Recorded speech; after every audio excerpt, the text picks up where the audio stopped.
Lau Afioga I le palemia filifilia o Samoa. Lau Afioga La'aulialemalietoa sa ngaiane ai o le tai, ma o whao Sofia mo e ngā luenga I lou tūlai e taitai le atunu I le tofi palemia. O le tofi lenā, o le tofi o Samoa, ma lona Mālō Tūto'atasi.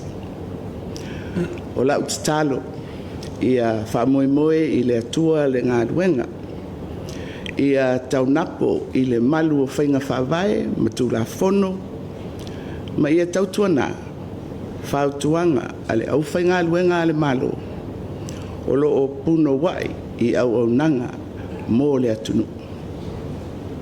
Ia manuia lo tūlai mai I le tau aveina o le tofi palemia mō si o tātou atunu.